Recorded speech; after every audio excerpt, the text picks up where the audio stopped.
का जिक्र है? क्यों नहीं है भाई? 40 दिन तक अगर कोई विधायक हो जाता है तो पूरे जिंदगी पेंशन पाता है। 40 दिन तक अगर कोई सांसद हो जाता है तो पूरी जिंदगी पेंशन पाता है। 40 साल तक अगर कोई ट्रैक मेंटेनर रहता है तो उसको पेंशन क्यों नहीं मिलनी चाहिए? जरा बताओ, मिलनी चाहिए कि नहीं मिलनी चाहिए? तो एक मांग तो ये आप जोड़िए।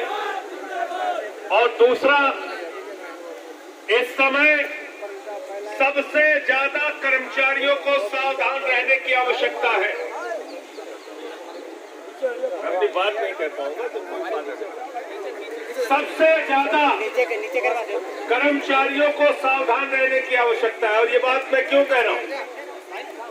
नरेंद्र मोदी जी की जो सरकार चल रही है केंद्र में, उसकी सच्चाई जान लीजिए। हम लोग पार्लियामेंट में बैठते हैं, आपको जानकारी दे रहे हैं।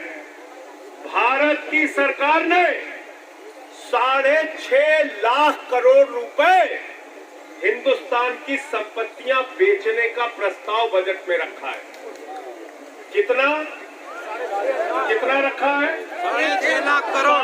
6.5 लाख करोड़ रुपए भारत की सरकारी संपत्तियां बेचकर नरेंद्र मोदी जी कमाएंगे, ये अपने बजट के प्रस्ताव में रखा है। और वो कह रहे हैं हम रेल बेचेंगे, हम सेल बेचेंगे, हम कोल इंडिया बेचेंगे, हम एयरपोर्ट बेचेंगे, हम एफसीआई बेचेंगे, हम LIC बेचेंगे, हम बिजली बेचेंगे, हम पानी बेचेंगे, हम BPCL बेचेंगे, हम पूरा हिंदुस्तान बेचेंगे। कर्मचारियों को ये कहना होगा, कर्मचारियों को ये कहना होगा कि हम भारत की संपत्ति को बिकने नहीं देंगे। वो लोग सपूत कहलाते हैं जो माँ बाप की संपत्ति को बढ़ाते हैं, और जो माँ बाप की संपत्ति को बेचते हैं उनको क्या कहते हैं? क्या कहते हैं? जोर से बोलिए। तो एक कपूत सरकार देश के अंदर चल रही है, आपकी संपत्तियों को बेचने का काम कर रही है। आप इसमें लिखिए, हम सरकारी कंपनियों का निजीकरण नहीं होने देंगे।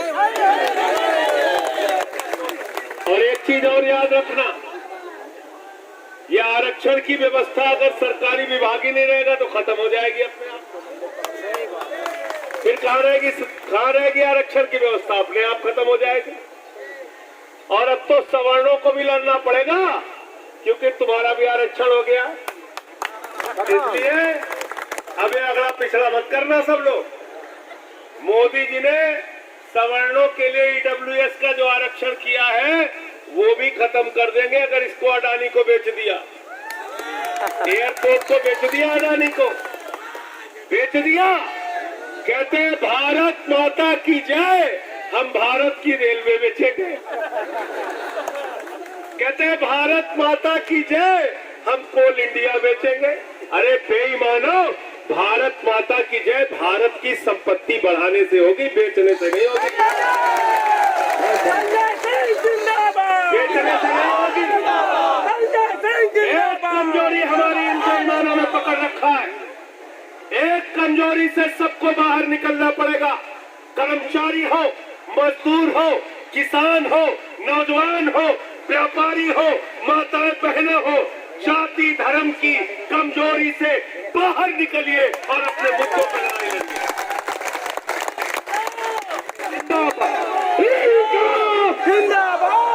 हमको कहना होगा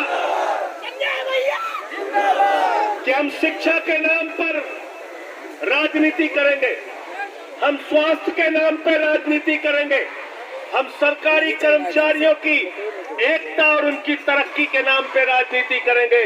बताओ, हिंदुस्तान में कौन सी संस्था है जहां पे 400 लोग सालाना मार दिए जाते हैं और सरकार उनको पूछती नहीं? इसकी लड़ाई सिर्फ आज जंतर मंतर पे नहीं होगी,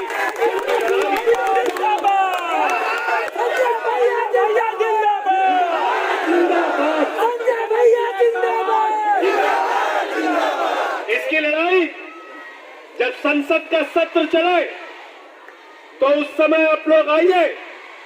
नवंबर महीने में शुरू होता है संसद का सत्र। इसी सदस्य जंतर मंतर पे पूरे देश के 4 लाख ट्रैक मेंटेनर को इकट्ठा कर लीजिए। पूरी सरकार आपके सामने दांत लगाने को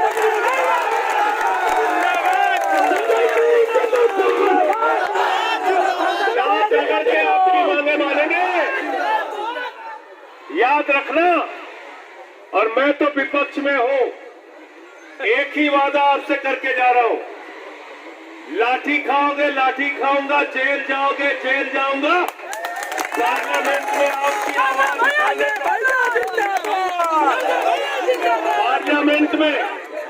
पार्लियामेंट में आपकी मांगों की आवाज अगले संसद के सत्र में पूरी मजबूती से उठाऊंगा। सुन लेना।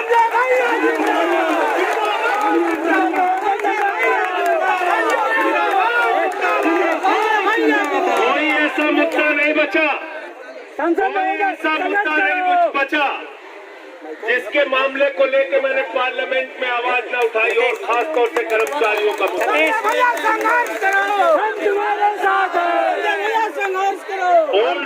का मामला हो, चाहे शिक्षा मित्रों का मामला हो, चाहे शिक्षा अनुदेशकों का मामला हो, चाहे रेलवे कर्मचारियों का मामला हो, चाहे बैंक कर्मचारियों का मामला हो, जब भी कर्मचारियों का मामला आया, पूरी मजबूती से आम आदमी पार्टी के सांसद के तौर पे मैंने देश की संसद में आपकी आवाज उठाने का काम किया।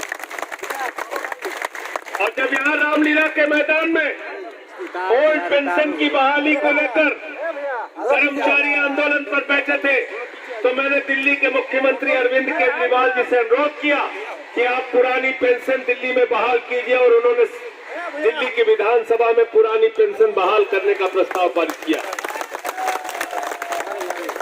इसलिए आप सबसे एक ही बात कहना चाहता हूं, जो ट्रैक मेंटेनर ट्रैक को सही करते हुए, ट्रैक को बनाते हुए अच्छा ट्रैक बन सके, इसलिए ट्रेन के नीचे आके अपनी जान दे देते हैं, वो आपके और हमारे लिए शहीद हैं, जो लोगों की जान बचाने के लिए अपनी कुर्बानी देते हैं।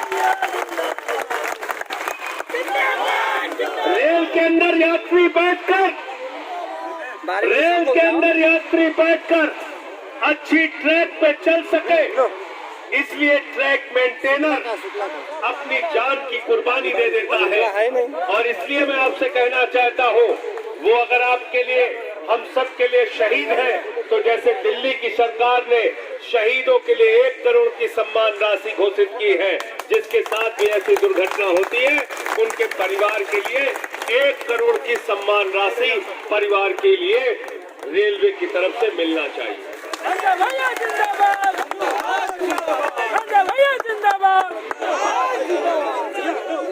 प्रमोशन की जहाँ तक बात है, LDC की बात आप लोगों ने कही। अगर आप नौकरी कर रहे हैं तो प्रोन्नत तो उसका हिस्सा है, प्रोन्नत तो उसका हिस्सा है नौकरी का, उसको प्रमोशन मिलना ही चाहिए जो रेलवे के ट्रैक मेंटेनर के तौर पे भर्ती होता है। और ऐसा नहीं है, मैं ये कह सकता हूँ, भारत सरकार में बहुत सारे केंद्रीय मंत्री ऐसे हैं, भारतीय जनता पार्टी में बहुत सारे विधायक और मंत्री ऐसे हैं, कई तो मुख्यमंत्री ऐसे हैं जिनसे ज्यादा पढ़े लिखे ट्रैक मेंटेनर हैं। है कि नहीं बताओ? है कि नहीं? है कि नहीं?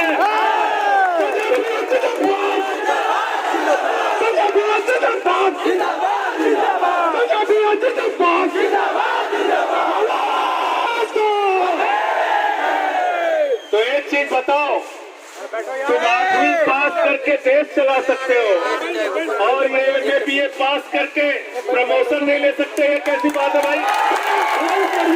कैसी बात है ये?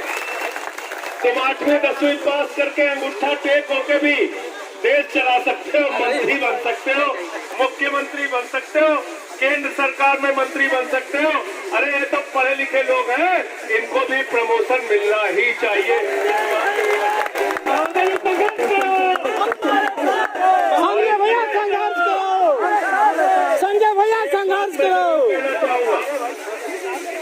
अंतिम बात आपसे जरूर कहना चाहूंगा। 4 साल 11 महीने तक आप लोग इंसान रहते हैं। जैसे ही चुनाव आता है, कोई हिंदू हो जाता है, कोई मुसलमान हो जाता है, कोई ठाकुर हो जाता है, कोई ब्राह्मण हो जाता है, कोई यादव हो जाता है, कोई दलित हो जाता है, कोई पिछड़ा हो जाता है।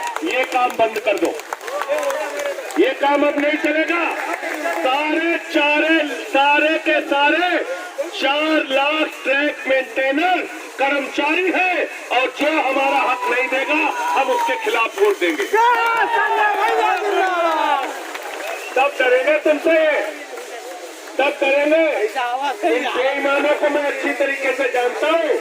अगर ये जान जाए कि 4 लाख परिवार हमारे खिलाफ वोट देने के लिए तैयार हो रहा है, तो याद रखना, फिर कोई भी सरकार आपकी मांगे मानेगी और मानेगी, उससे कम में गुजारा नहीं होगा। तो इसलिए साथियों, दोस्तों, आज अंत में एक ही बात कह के अपनी बात को समाप्त करूंगा। शुक्ला जी, नौजवान कहता है हमको नौकरी दे दो, सरकार कहती है पैसा नहीं है। किसान कहता है फसल का दाम दे दो, सरकार कहती है पैसा नहीं है। कर्मचारी कहता है पेंशन दे दो, प्रमोशन दे दो, सरकार कहती है पैसा नहीं है।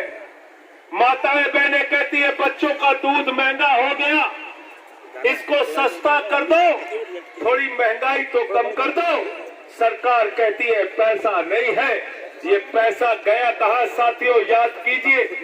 अडानी 2014 में उसकी संपत्ति थी 39,000 करोड़, 2018 में उसकी संपत्ति हो गई 57,000 करोड़, 2020 में उसकी संपत्ति हो गई 2.5 लाख करोड़, 2022 में उसी अडानी की संपत्ति हो गई 13 लाख करोड़ रुपए।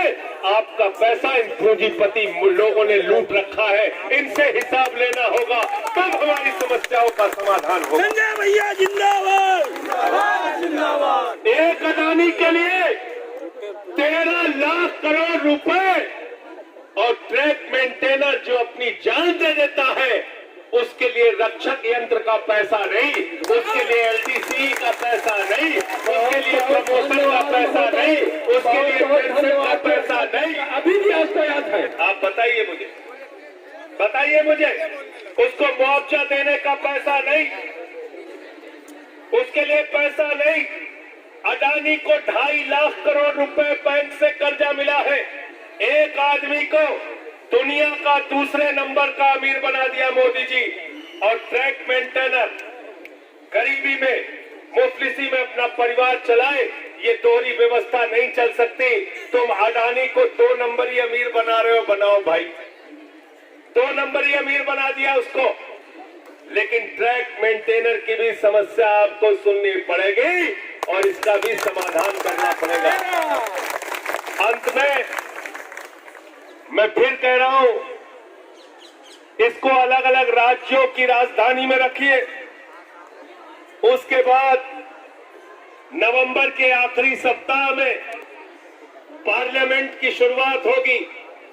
तारीख आप लोग तय कर लीजिए, लेकिन 4 लाख ट्रैक मेंटेनर जिस दिन दिल्ली की सड़कों पर आ जाएगा, मैं दावे के साथ कहता हूं, रेल मंत्री नहीं, देश की सरकार और प्रधानमंत्री को आपकी एक एक मांग माननी पड़ेगी, सुननी पड़ेगी।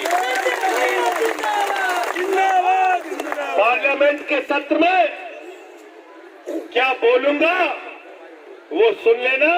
आपकी एक एक मांग को इस गूंगी बहरी सरकार के कानों में पहुंचाने का काम करूंगा। आपकी आवाज पार्लियामेंट में उठाऊंगा। बहुत बहुत शुक्रिया, बहुत बहुत धन्यवाद। इंकलाब जिंदाबाद, इंकलाब जिंदाबाद, कर्मचारी एकता जिंदाबाद, कर्मचारी एकता जिंदाबाद। तो होता है आप मिल जाएंगे, आप थोड़ी देर मेमोरेंडम। संजय भैया जिंदाबाद, संजय भैया जिंदाबाद, सांसद महोदय संघर्ष करो।